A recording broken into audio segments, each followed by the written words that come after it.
విజయవాడ యనమల కుదురు కరకట్ట వద్ద ఫైల్స్ దహనం ఘటన రాజకీయంగా కలకలం రేపుతోంది.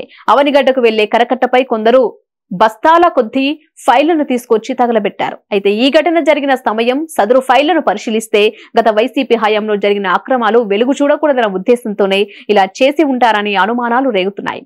ఈ ఫైళ్లను తగలబెడుతుండగా చూసిన ఓ వ్యక్తి స్థానిక ఎమ్మెల్యేకు సమాచారం ఇవ్వడంతో ఇది వెలుగులోకొచ్చింది.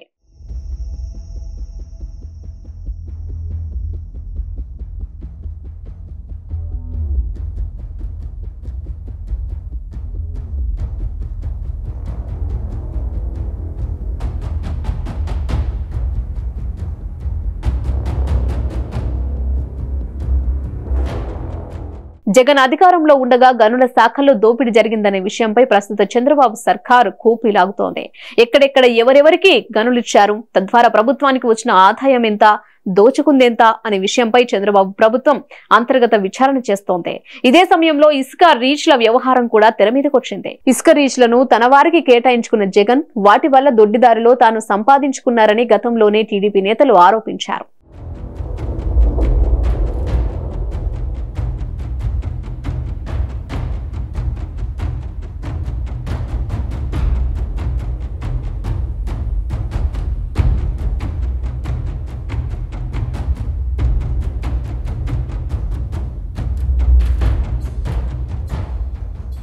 ఈ క్రమంలో సదరు దోపిడీని గుట్టు తేల్చాలని చంద్రబాబు ప్రభుత్వం నిర్ణయించింది. ముఖ్యంగా జగన్ హయాంలో గనుల శాఖ మంత్రిగా పెద్దిరెడ్డి రామచంద్రారెడ్డి వ్యవహరించారు. ఈయన కనసన్నల్లోనే అక్రమాలు జరిగాయని అప్పట్లో టీడీపీ ఆరోపించింది. కాగా ఇప్పుడు అంతర్గత విచారణ ప్రారంభమైన 2 రోజుల వ్యవధిలోనే భారీ సంఖ్యలో ఫైళ్లను, మైనింగ్, పొల్యూషన్ శాఖలకు సంబంధించిన రికార్డులను కరకట్టపై తగలబెట్టడం, వీటిని అడ్డుకునేందుకు ప్రయత్నించిన స్థానికులను చూసి తగలబెడుతున్న వారు పరారవడంతో ఈ వ్యవహారం మరింత ఆసక్తికరంగా మారింది.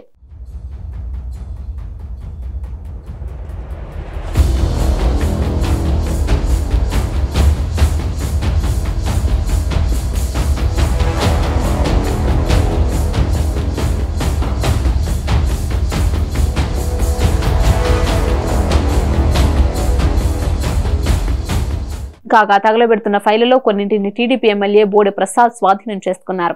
వీటిపై అప్పటి మంత్రి పెద్దిరెడ్డి రామచంద్రారెడ్డి ఫోటోలున్నాయి.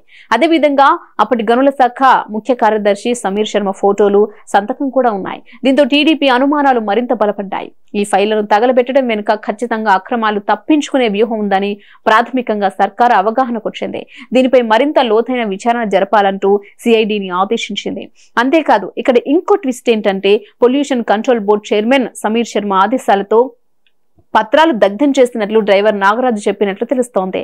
దీంతో అనుమానాలు ఇంకాస్త ఎక్కువయ్యాయి. హిట్ టీవీ యాప్ ని డౌన్లోడ్ చేసుకోండి. ఇందులో short news, live news, entertainment movies అన్ని అవైలబుల్ గా ఉన్నాయి. Please download hit TV app. Hit TV app hit TV app ని ఫ్రీగా డౌన్లోడ్ చేసుకోండి.